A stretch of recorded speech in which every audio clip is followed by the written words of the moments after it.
السلام علیکم ورحمۃ اللہ وبرکاتہ۔ سبحان اللہ وبحمدہ، سبحان اللہ العظیم۔ اللہم صلی علی محمد وعلی آل محمد کما صلیت علی ابراہیم وعلی آل ابراہیم انک حمید مجید۔ اللہم بارک علی محمد وعلی آل محمد کما بارکت علی ابراہیم وعلی آل ابراہیم انک حمید مجید۔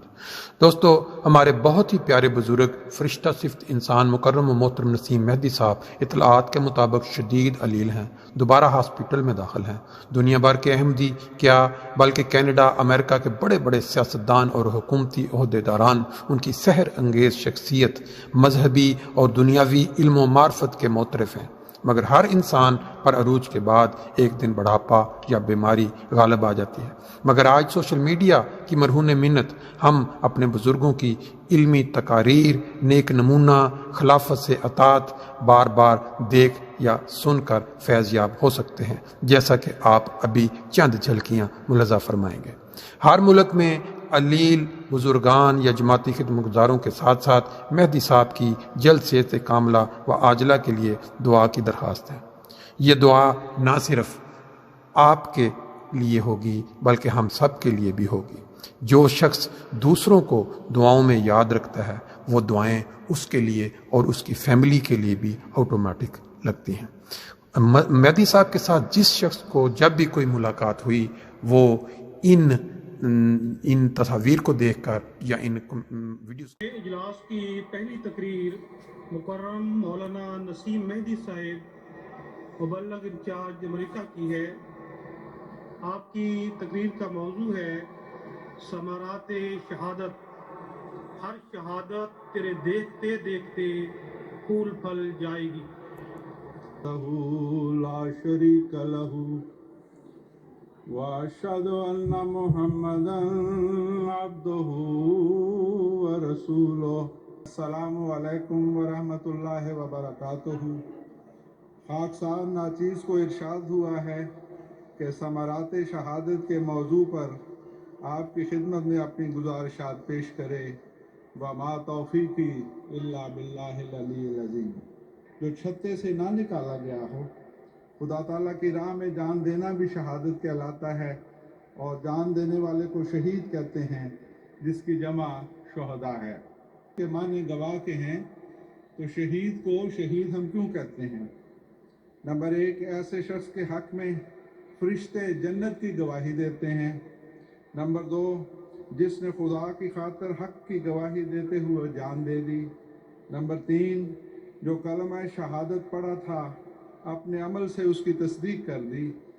اور نمبر چار، حضرت مسیح موعود علیہ السلام نے فرمایا شہید کا مقام وہ مقام ہے جہاں وہ اللہ کو گویا دیکھتا اور مشاہدہ کرتا ہے۔ رواحہ نے بیعت عقبہ ثانیہ میں بیعت کی تھی، لکھنا پڑھنا جانتے تھے۔ حضور صلی اللہ علیہ وسلم کے لیے کتنے ہیں۔ جب شہادت کی اطلاع حضرت زید بن حارثہ کے گھر پہنچی تو ان کی صاحبزادی روتے ہوئے نبی کریم سے لپٹ گئی۔ حضور بھی رو پڑے اور شدت غم سے آپ کی سسکی نکل گئی۔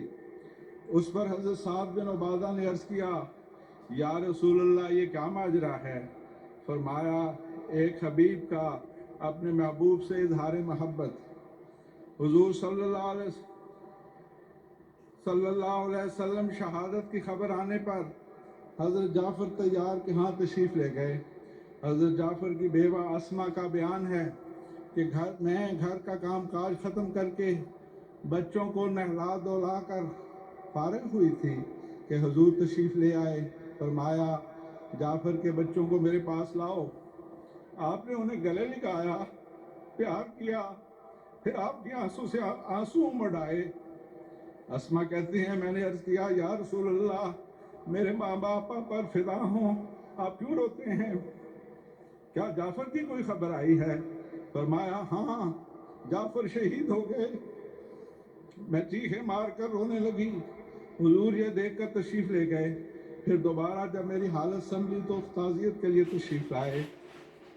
تیسرے سالار حضرت عبداللہ بن رواحہ نے میدان جنگ میں اپنی بیوی کے نام جو شعر بھیجے وہ اس مضمون کے تھے کہ جو میں رات کی شام جب تم نے میرے اونٹ کے پالان کو سفر جہاد کے لیے درست کیا تھا اور آخری دفعہ میرے قریب تھی، تیری حالت کیا خوب اور مبارک تھی، تجھ میں کوئی عیب اور خرابی نہیں، مگر اب میں اس میدان جنگ میں آ چکا ہوں اور اب میں لوٹ کر کبھی نہیں آؤں گا۔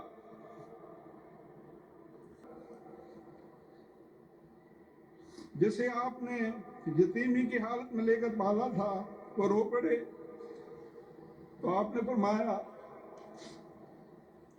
اس میں تمہارا کیا نقصان ہے کہ اگر خدا تعالیٰ مجھے شہادت کا رتبہ عطا کر دے۔ جب حضور انور نے 30 سالار جنگ کی شہادت کا ذکر فرمایا تو اس کے بعد فرمایا اس کے بعد خدا کی تلواروں میں سے ایک تلوار نے اسلام کا جھنڈا لے لیا، سنبھال لیا، اور خدا تعالیٰ نے اسے فتح بخشی۔ یہ اللہ کی تلوار دیں گے اور ہر بڑی سے بڑی قربانی پیش کر کے قیامت تک اسلام کے جھنڈے کو دنیا کے ہر ملک میں اونچا رکھیں گے۔ نعرہ تکبیر! اسلام احمدیت حضرت مصطفیٰ غلام احمد کی، غلام احمد کی خلافت احمدیہ، شہیدان احمدیہ۔ اس وقت اگر آن حضرت صلی اللہ علیہ وسلم قابل صبر اور استقامت سے جماعت مومنین کو نہ سنبھالتے تو میں تیرے اس غم کو برداشت نہ کر سکتے۔ ایسے ہی حالات میں قربان جاؤں حضرت خلیفۃ المسیح خامس سید اللہ تعالیٰ بن نصر العزیز کے، جنہوں نے جماعت کو سنبھالا اور ایک دفعہ پھر قرآنی وعدہ وَلَا يُبَدِّلَنَّهُم مِّن بَعْدِ خَوْفِهِمْ أَمْنًا کہ خلافت کے ذریعے اللہ تعالیٰ مومنوں کے خوف کی حالت کو امن میں تبدیل کر دیتا ہے، پورا ہوا۔ حضرت خلیفۃ المسیح خامس ایدہ اللہ تعالیٰ بن نصر العزیز نے فرمایا آج ہمارے شہداء کی خاک سے بھی یقیناً یہ خوشبو آ رہی ہے جو ہمارے دماغوں کو معطر کر رہی ہے۔ ان کی استقامت ہمیں پکار پکار کر کہہ رہی ہے کہ جس استقامت اور صبر کا دامن تم نے پکڑا ہے اسے کبھی نہ چھوڑنا، یقیناً اللہ تعالیٰ اپنے وعدوں میں سچا ہے۔ Is a very important speech also, how to establish a living relationship with Allah. And Naseem Mahdi Sb, our Murabbi Silsila, he's going to talk about it. اللہ وحدہ لا شریک لہ واشہد ان محمدا عبدہ بسم اللہ الرحمن الرحیم that he loves, wants love and wants to be loved. So we can say that attachment and love is the subject of today.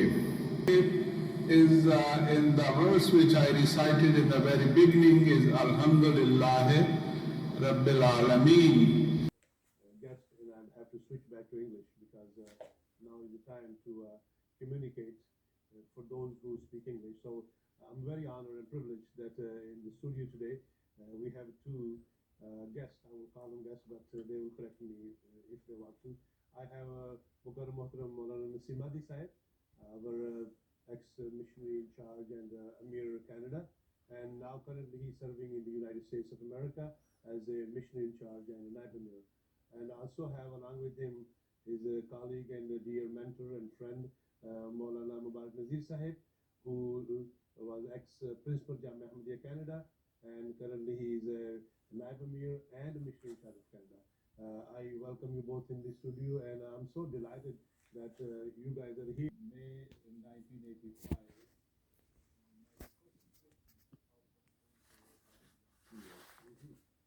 That tour is 4,400 kilometers from Toronto. And by the grace of Allah, I have driven many times, and enjoyed the Canadian beauty and all this. So when I came to Vancouver, we had a very small, perhaps 2-bedroom house in Burnaby, and downstairs was the prayer area. And I remember I sat with some of the senior members of the Jamaat, and I was very much moved by their sincerity, by their spirituality. They were in tears, and they told me the story of how they they started this Jamaat. And interestingly, they were very happy that now we are a big Jamaat. And I think the total number was perhaps 30, 40, including children, or plus minus, maximum could be 50. And they were telling me the days when there were only 3 people on the day of Eid, and here we have so many people in Jummah and etc. And now when I compare what has happened that in the last 30 years is amazing, that now we have built a mosque which can accommodate more than 2,400 people. And it was full, yesterday and Friday.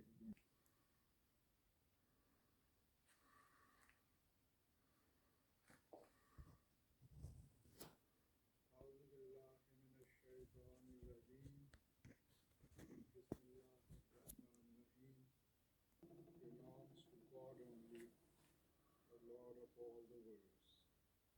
I'm humbled to stand before you and join with you all as we pray to God, the one who created all that exists. We are all his children.